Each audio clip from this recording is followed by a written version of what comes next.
Good morning, everyone. This is Mighty Stream. I'm brought to you by the Hope Through Navigation organization, and this is our Hood Recovery Services. Hood stands for Hope Offered on Demand. You can reach me at recoveryofhope21@gmail.com. Let me repeat that. recoveryofhope21@gmail.com. And I will try to make sure that I share that screen with that information on it before I end the meditation just for today. Today is April the 5th, and wow, we're already 5 days into the month of April. And it's not really feeling a lot like spring, but I'm sure that it's coming. I told you a couple weeks ago that spring would be coming and that we should look forward to the new beginnings. We should look forward to shedding our old skin and wearing our new skin, shedding the old heart that's bitter and stone, and letting the one made of flesh that feels and beats come through. I'm excited for today. I am excited for today. I mean, I popped up out of bed excited. I had some thoughts that I hadn't had in a very long time. I was like, I should go to the gym. I've been going to the YMCA with the boys, but I don't get a chance to work out for myself. We mostly play racquetball, and we've been having some issues with the staff there. I feel like every time I go, my boys are treated differently. My family is treated differently. And so I was thinking about trying the YMCA near me out here where I live. It's a different one. It's a little bit smaller, but I also think that it will the atmosphere will be more conducive to my family. But anyway, I jumped up out of bed and I was like, I should go to Planet Fitness today. I should go in there and get my workout. And you know what I decided to do? I decided to make my coffee and at least record the Just for Today meditation before I do that. It's 5:42 a.m. and I will have plenty of time to get to the gym, but I don't want to miss this opportunity to share with you the Just for Today. And you know how that is. Sometimes you get going and things get so far from you, and before you know it, you haven't done the things that you said or thought you would do. And so I want to be responsible about this. This is April 5th, just for today, in a meditation. The title of it is Identification. Someone finally knew the crazy thoughts that I had and the crazy things I'd done. Let me repeat that. Someone finally knew the crazy thoughts that I had and the crazy things I'd done. I'm sure they're talking about the fourth step here. Actually, the fifth step, sharing your fourth step with someone is the process of the fifth step. And so let's find out exactly what it has to say. It says, addicts often feel terminally unique. We're sure that no one used drugs like we did or had to do the things that we did to get them. Finally, our feeling that no one really understands us keeps us from recovery for many years.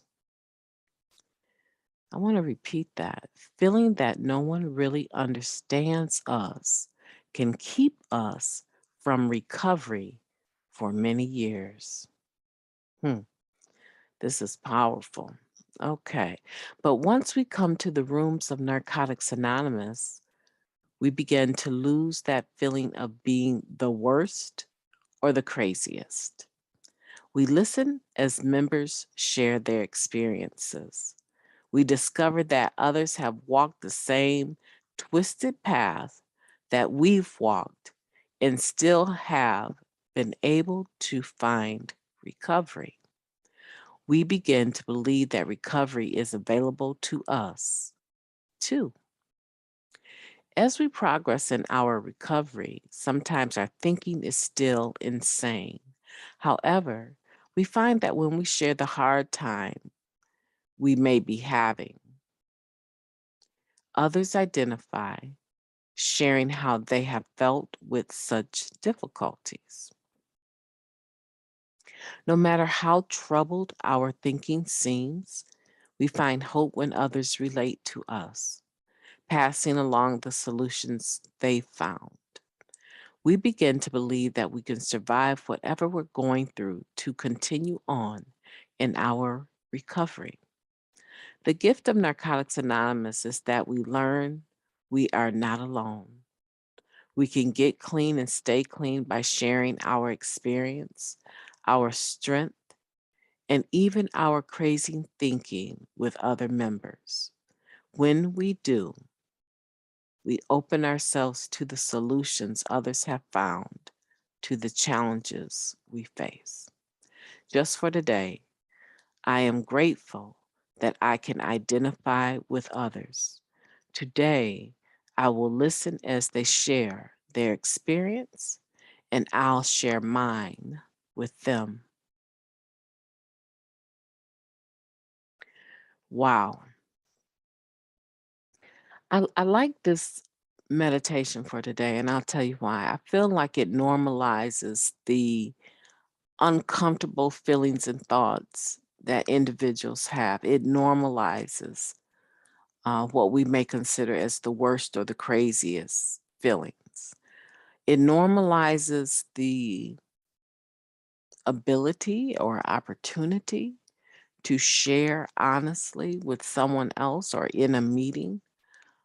We have a saying in the program that what's said here stays here. We can share the message, but not the messenger, right? And so we know that the way things are supposed to operate is that you go into a meeting, you identify yourself by your first name or whatever, right? But you don't identify yourself by your last name. And you're able to sit there anonymously and share what's going on with you. Because even here it says, as we progress in our recovery, sometimes our thinking is still insane. And I think it's easier to come in an atmosphere of recovery and share what we're thinking, understanding that the people on the receiving end, they serve the purpose of service work. They serve the purpose of community. They serve the purpose of being a sounding board so that you can get it off of your chest. And most of the time, in the time limit that you have to share, you give yourself the answer, right? It's just being able to hear you process your thoughts, get them out there, and the people are listening. And some may be judging, but generally speaking, they're so consumed with their own issues that they're listening, but a lot of them are really half listening. They're not listening in the sense of, oh, I need to give this person feedback and give them advice or a suggestion. A lot of times you will find individuals in the meeting that they start to remember similar feelings and circumstances that stirred those feelings up. And they will remember the actions that they took to come through it clean. Or they may remember the actions that they took that were unhealthy and caused them to relapse mentally, spiritually, and then physically. And so a lot of times when you share, you will find people all of a sudden have a similar experience and they will be like, man, that was such a good share. That made me think about a time that I did such and such and such and such. And I remember because I didn't want to apply all of the principles to all of my affairs. Like I wanted to tell a half truth, right? Lie by omission. I suffered dearly. People try to help me, but I wasn't able to get all of the help that I needed because I wasn't telling all of the truth that I needed to tell. Right. And so people might share like that. And I think that's healthy. I think that's positive. I think that that allows people to identify. But I can also say from what I'm seeing in in the Zoom platform meetings is that when you go to share a similar experience to something that you've already heard someone else share, usually the level of humility I'm seeing like that issue the person initially shared, they're still sensitive about it. They're still on edge about it. And a lot of times, even if you're coming from a good place and you're sharing your experience, strength, and hope, I find that it's oftentimes taken as cross sharing and it's oftentimes taken as offensive. Um, In person meetings, I think, have a tendency to cut down on that, right? Um, Yeah. So, but I still want to encourage each and every person to share their own experience, strength, and hope. I think that when you are at a meeting, if you're sharing your own experience, your own strengths, and your own hope, that's when the message that comes from the heart can touch the heart.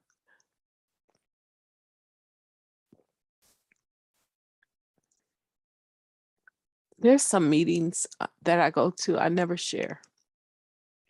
Not that I don't ever think about sharing because I'm full of gratitude and feel like I can always share from a space of gratitude.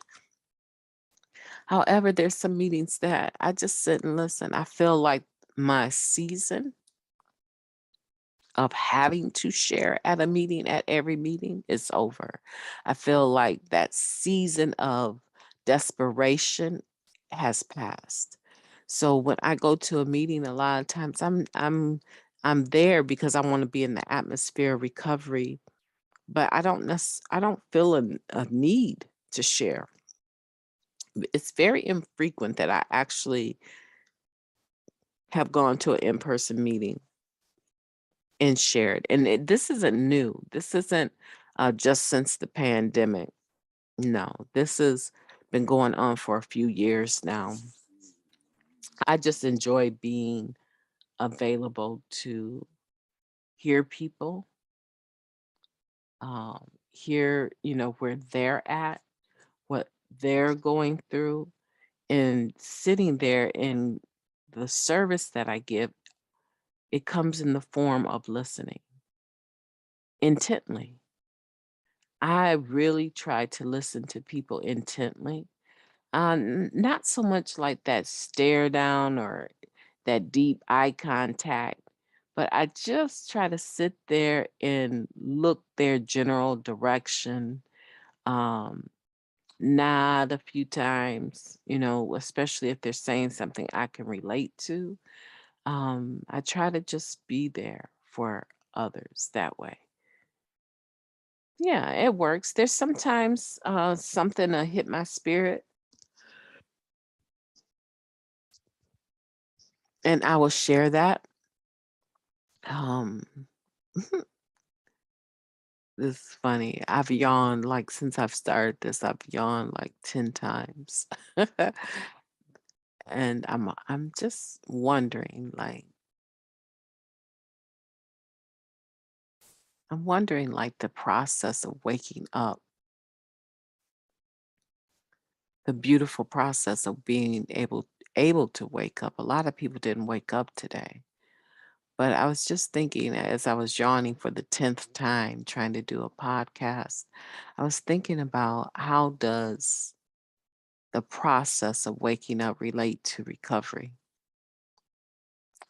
And I think that, I've been up, I haven't been up quite a half an hour, but I've been up and I've started my coffee, and it seems like the drowsiness is taking a long time to come, to come off. Like I'm still a bit sleepy. But I do know that before the boys wake up, I will be in full gear. And the process of waking up seems slow. And I just want to challenge you today to experience the gift of Narcotics Anonymous, the gift of recovery. You may not be in the fellowship of NA, but you have a community of people that you deal with every day. And I want you to experience that gift of community.